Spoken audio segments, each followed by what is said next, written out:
Chers compatriotes, la nouvelle vient de nous parvenir selon laquelle Joseph Kabila, le président de la République démocratique du Congo, a été atteint ce matin par balle par l'un de ses gardes du corps et il a été transféré dans un des pays limitrophes de notre pays.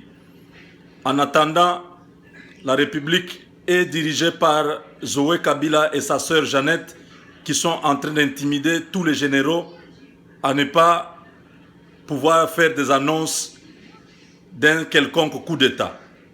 Nous demandons à notre armée de se tenir prêt parce que nous avons été déjà investis par les armées étrangères du Rwanda et de l'Ouganda.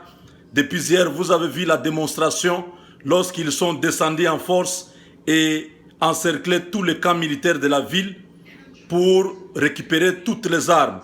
Parce qu'il y a des soupçons selon lesquels il y a une unité spéciale des militaires haut gradés qui veulent s'emparer du pouvoir car trop c'est trop, ils ne sont plus en solidarité avec tout ce qui s'est fait dans le régime kabiliste.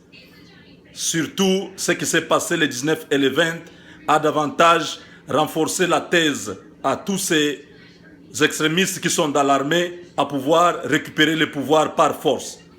En attendant la suite de ce qui s'est passé réellement ce matin à l'est du pays, car c'est là que la situation s'est produite, il s'agit d'une situation où le président de la République avait tiré sur un des gardes du corps, de ses gardes du corps, pris par la folie, comme il le fait souvent. Un de ses gardes du corps qui était là, qui a vu son ami tomber, il s'est dit, si je n'agis pas maintenant, la prochaine fois, ça sera moi. Il a pris son courage et a tiré 2 fois sur le président de la République, qui est tombé, et on a abattu les gardes du corps en question sur les champs. Nous savons que les gens vont nous poser la question, quelle est votre source? Nous vous demandons une chose, si vous ne croyez pas ce que nous vous disons, demandez au président de la République, qui m'entend en ce moment, de faire une apparition publique, en bonne et due forme, où il va parler de la journée d'aujourd'hui. Aujourd'hui, nous sommes les 24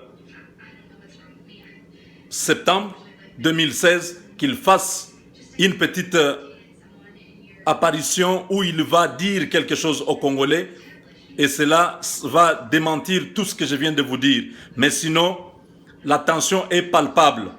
Le coup d'État est en pleine préparation parce que trop c'est trop. Le Congo n'est pas un empire, le Congo n'est pas un royaume.